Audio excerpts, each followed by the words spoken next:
What I'm going to show you today is how to properly test an IGBT. An IGBT stands for insulated gate bipolar transistor. Right here I have drawn out two IGBTs in series. It has a gate, a collector, and an emitter. Normal bipolar junction transistor would have a base, collector, and emitter. An IGBT has a gate, so it is similar to a MOSFET. This side of the IGBT is like a MOSFET. This side of the IGBT is like a bipolar junction transistor.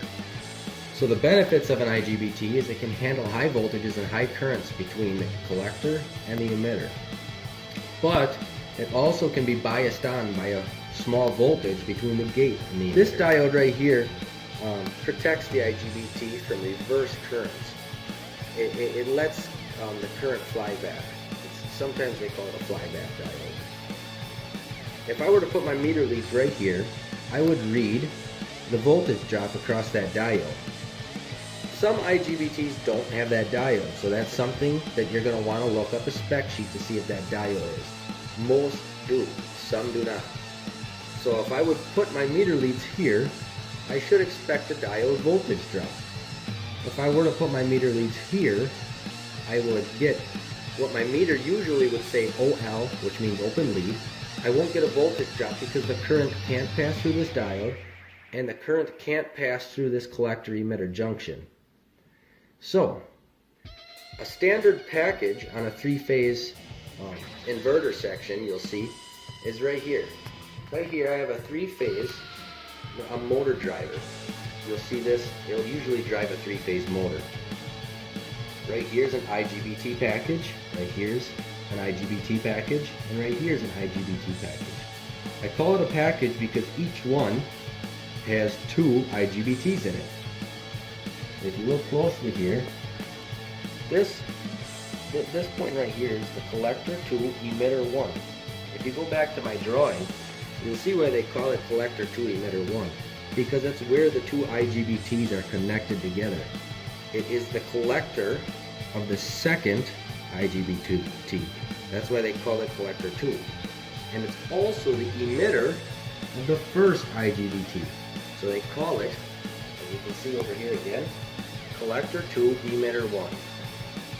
Then we have here emitter 2, and we also have collector 1 right here. These little pins right here don't carry much current, so you can see that one's called gate 1 and emitter 1. Over here we can see gate 2 and emitter 2. So what happens, the reason them are small leads is because they are from the control board. The control board will send a voltage between gate 2 and emitter 2, and it'll turn on the current, or it'll allow current to flow from collector 2 to emitter 2. I can show you here an example of the perfect test for IGBT.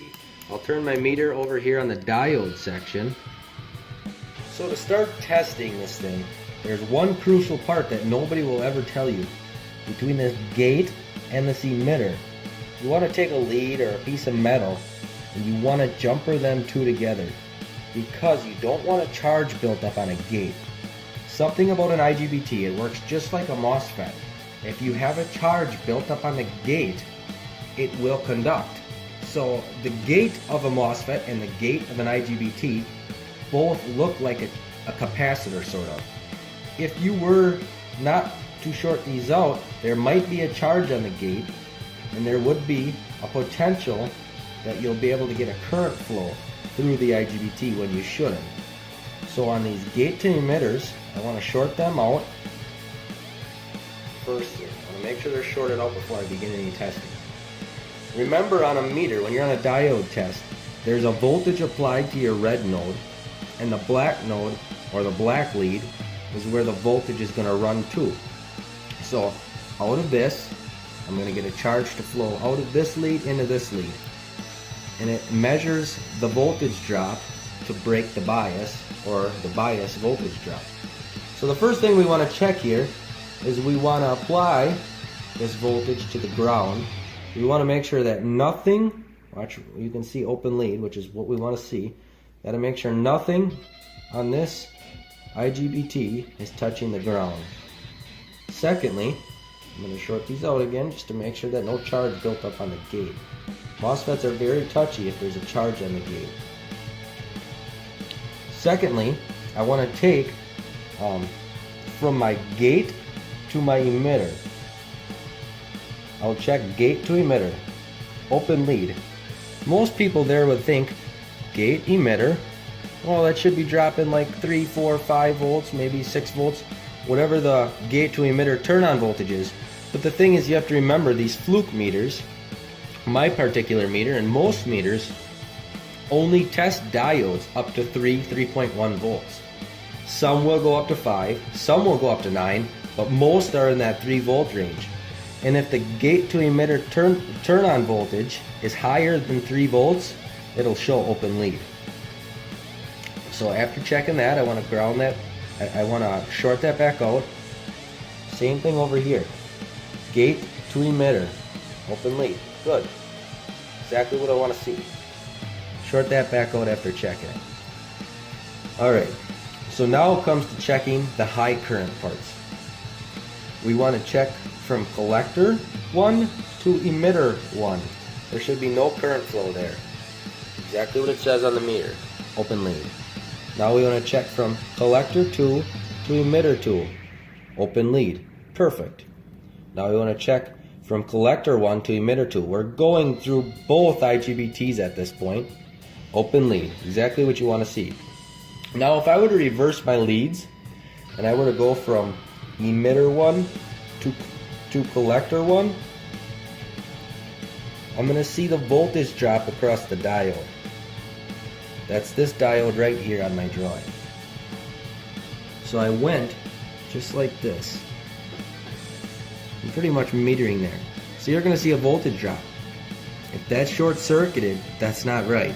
You should see the voltage drop across that diode. If I were to check this one right here, emitter 2 to collector 2. Emitter 2 to collector 2. Voltage drop of about 0.4. That's right where it needs to be. The voltage drop normally on these things is between 0.3 and 0.7. If I were to go and check the other one, which I'm not sure if I did yet, emitter 1 to collector 1. You see that voltage drop also. Now if I check both of them, I can see double the voltage drop because I'm going right here from emitter 2 to collector 1. So I have the voltage drop here and the voltage drop there. So it's double the voltage drop. Things you want to check to make sure. Want to make sure you don't have any connections from gate to virtually anything. You shouldn't have any. You shouldn't have anything from the gates to anything. Perfect. That is a good IGBT right there. One thing that's going to screw people up, I want to reiterate this. If I were to charge up my gate, remember there's 3 volts on that red lead and there's 0 on the black. So I'm charging up my gate right now, and that is actually gate 1. That, because it's like a capacitor on the input of the MOSFET, I just charged up my gate, and now my gate 1 to emitter 1 has a charge on it, so my collector 1 to emitter 1 will allow current to flow. Let's see if I can prove that. See that right there? Collector 1 to emitter 1 is allowing a 0.45 voltage drop. If you've seen that, normally you would think that's a bad IGBT, but it's not.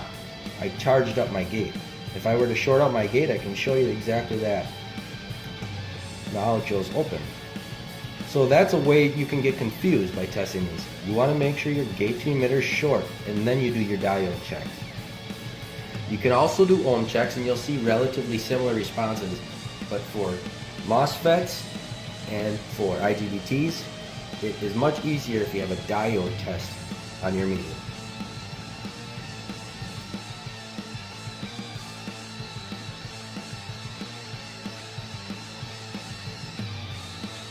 Alright, now I'm going to show you what a bad IGBT looks like. Let's do our normal test, as if I didn't know this was bad. Firstly, I'm going to put my lead on the ground. I'm going to check all my points.